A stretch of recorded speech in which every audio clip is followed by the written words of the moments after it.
চার কিশোরী খুশি, মল্লিকা, ঋতু ও সুজতি নিখোঁজ হয় গত ৩০ জুন। সেদিন সকালে ঠাকুরগাঁওয়ের শাহবাজপুর উচ্চ বিদ্যালয়ের অষ্টম শ্রেণী পড়ুয়া সুজতি বাসা থেকে বের হয় প্রাইভেট পড়তে যাওয়ার কথা বলে। বাকি ৩ কিশোরী একই স্কুলেরই দশম শ্রেণীর শিক্ষার্থী। ৪ কিশোরীর কেউই সন্ধ্যার পরেও বাড়ি না ফিরলে থানায় সাধারণ ডায়েরি করে উৎকণ্ঠিত পরিবারগুলো। রাতেই প্রযুক্তি ব্যবহার করে কিশোরীদের সঙ্গে থাকা মুঠোফোনের সিগন্যাল শনাক্ত করে পুলিশ।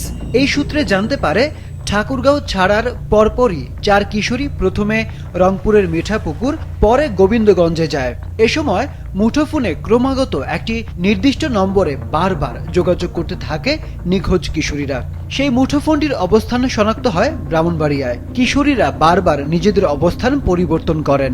এভাবে চলতে থাকা উৎকণ্ঠার ৩৩ ঘন্টা পর সিলেটের দক্ষিণ সুরমা এলাকার একটি বাস কাউন্টার থেকে পুলিশ উদ্ধার করে ৪ কিশোরীকে। বিষয়টি এন্ট্রিভুক্ত করে আমরা এই অনুসন্ধান শুরু করি। তাদের যে নাম্বারগুলি, এর মধ্যে 2টি নাম্বার আমরা মাঝে মধ্যে খোলা পাই।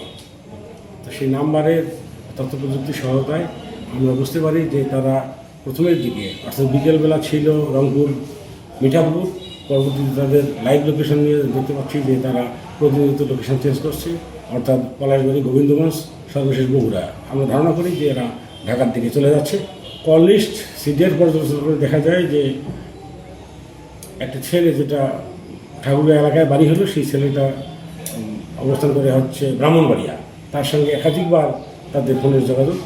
সকালবেলা যখন তারা সিলেটে স্থির হলো, এরপরে আমরা তাদের অবস্থানটা শনাক্ত করতে সক্ষম হই যে তারা সিলেট মেট্রোপলিটনের দক্ষিণ সুরমা থানা এলাকায় একটা বাস কাউন্টারে অবস্থান করতেছে। পরিবার ও এলাকাবাসীর ধারণা, মানব পাচারকারী চক্রের খপ্পরে পড়েছিল ওই ৪ কিশোরী। সকালবেলা ও আমাকে বলছে না আমি প্রাইভেট যাব, আমাকে ডাকে দেবো, আমি ডাকে দিচ্ছি, ও প্রাইভেট গেছে। আমি তার সারাদিনে বাসা দিলাম না, আমি বলতেও পারি না।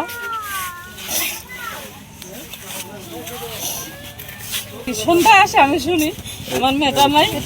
আমার বোন আমার বাসায় কিছু বলে নাই, তবে ওই যে হচ্ছে সেজতি নামের মেয়েটা, ও হচ্ছে বলছিল ওর মাকে যে হচ্ছে ওরা নাকি গার্মেন্টসে যাবে। আমার স্কুলের 4 জন শিক্ষার্থী নিখোঁজ।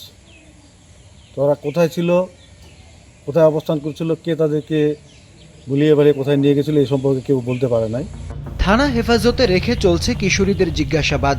এখনো আটক করা সম্ভব হয়নি ব্রাহ্মণবাড়িয়ায় সিগন্যাল শনাক্ত হওয়া অজ্ঞাত পরিচয়ধারী সেই মুঠোফোন ব্যবহারকারীকে। সুষ্ঠু তদন্তের মাধ্যমে ঘটনা নেপথ্যে কে বা কারা তা উদ্ঘাটন করে বিচারের মুখোমুখি করবে পুলিশ, প্রত্যাশা সবার। মাছরাঙা নিউজ ডেস্ক।